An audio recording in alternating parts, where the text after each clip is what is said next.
All right, so we're diving into local smart homes today. Yeah. And, everybody wants to keep their data private. Right. Nobody wants their data floating around in the cloud. Absolutely. But going fully local, it's kind of like, you're going into a jungle. Yeah. It's exciting, Right. but there's some hidden things you got to watch out for. Oh, yeah, for sure. Some thorns, some vines, maybe. Exactly. And, you look at these big tech solutions, right? Like your Alexa or Google, and they just seem so simple. Yeah, they just work. They just work. It's magic. It feels like magic, Right. but there's a reason for that. Yeah. They've got tons of engineers, dedicated labs, Right. so many resources Yeah. that they can just throw at these problems to Right. make sure everything runs smoothly. That's why there's always new features coming out. Exactly. And the updates are easy and everything just seems to work. Yeah, you just plug it in and it works. Plug and play. Yeah. But you're giving up something Yeah. for that convenience. There's that little nagging feeling in the back of your mind, like somebody's always watching. Exactly. So that's where this whole local thing comes in. Like you said, You take control. you're the king of your castle. You are the master of your domain. Yes. But you're also taking on all that responsibility. You're taking on the responsibility of all those engineers and all those resources. Yeah. So now I'm thinking, instead of calling tech support, Right. it's 3 a.m. Yeah. There's a thunderstorm. Oh, And I'm locked out of my house. that's a nightmare. And I'm the one who has to figure out how to fix it. Right, because you're responsible Yeah. for those updates, for security, for troubleshooting any problems. It's a lot. It is a lot. I thought I knew what I was doing. Yeah. And even for me, maintaining my local setup has been a challenge. Really? I spent 2 weeks once, 2 weeks. 2 weeks, What was it? trying to fix my sprinkler system. Oh, So my lawn was soggy for 2 weeks. okay. So Yeah. this is more than just knowing how to Right. turn the Wi-Fi router on and off. Absolutely. Right. It's the discipline of a software engineer. Oh, wow.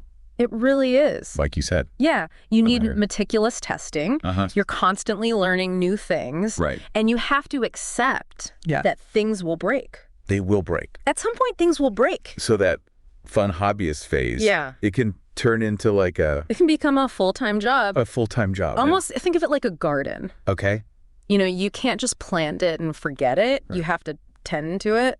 Have to prune it. You have to be vigilant. You always have to be watching for weeds.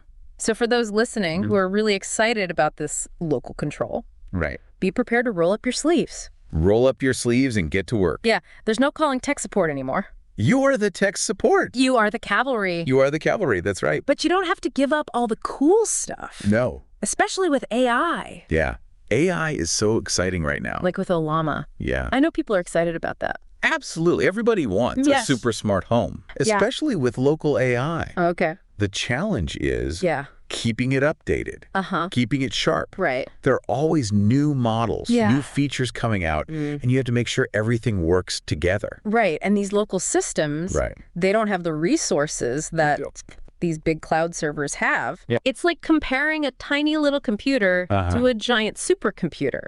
Right. So it's not just as easy as downloading the latest AI and letting it loose. No, it's not that simple, unfortunately. So give me an example. Okay, so let's say you're using Home Assistant, Okay. which is a popular platform for local smart homes. Right.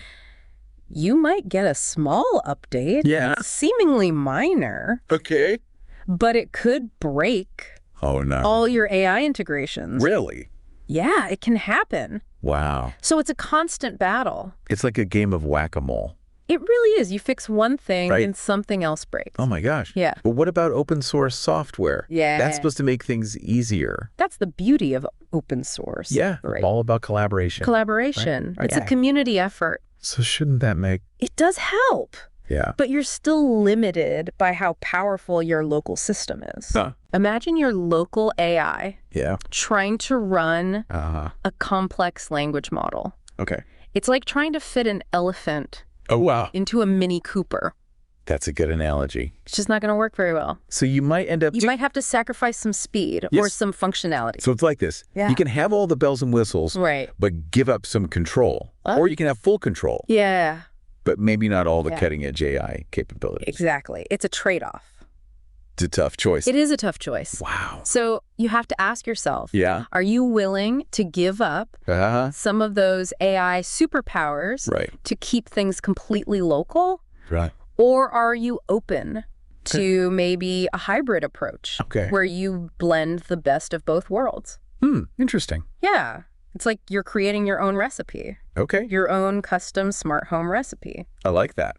Yeah. You get to choose which ingredients you want. Okay, so give me an example. Okay, so let's say you really care about your security camera footage. Yeah. You could keep all of that local on a NAS. Okay, a NAS, what is that? That stands for Network Attached Storage. Oh, okay. It's basically like your own personal cloud. Just like my own little data center. Exactly, but just for me. Just for you, tucked away in your home. So nobody else can see it? Nobody but you. Okay, so that's my security footage. Right. What about the rest of my smart home stuff? That's where you can be a little more strategic.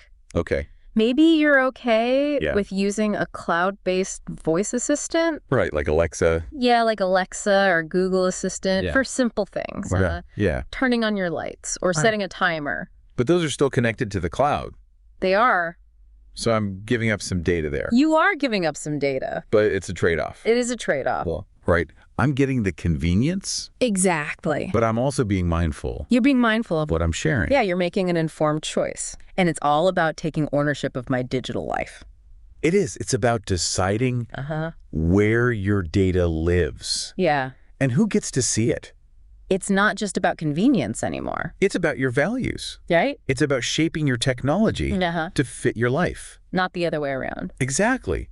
That's where the real magic is. So it's not about being a tech wizard. No. It's about having the courage. It's about taking control. To do things differently. Yeah, I like that. And more people are starting to feel that way. Really? Yeah. People are becoming more aware of the impact that technology has on their lives. And they want to take back control. They do. You know, I think there's something satisfying about building something yourself. It's like... There's different between buying a cake and baking it from scratch. You feel a sense of accomplishment. You do. When you do it yourself. And you learn a lot along the way. So to wrap things up, what's the key takeaway? I would say you have more control than you think. Over my technology. Over your technology. Yeah. You don't have to accept the defaults. I can do things my way. You can. That's empowering. It is. It's about taking back control. It's about aligning your technology with your values. And creating a home that reflects who I am. That reflects who you are. That's awesome. It is. It's a really exciting time. So go explore. Go experiment. Experiment. And most importantly, have fun. Have fun creating the smart home of your dreams. I love it. And thanks for joining us today. It's been my pleasure.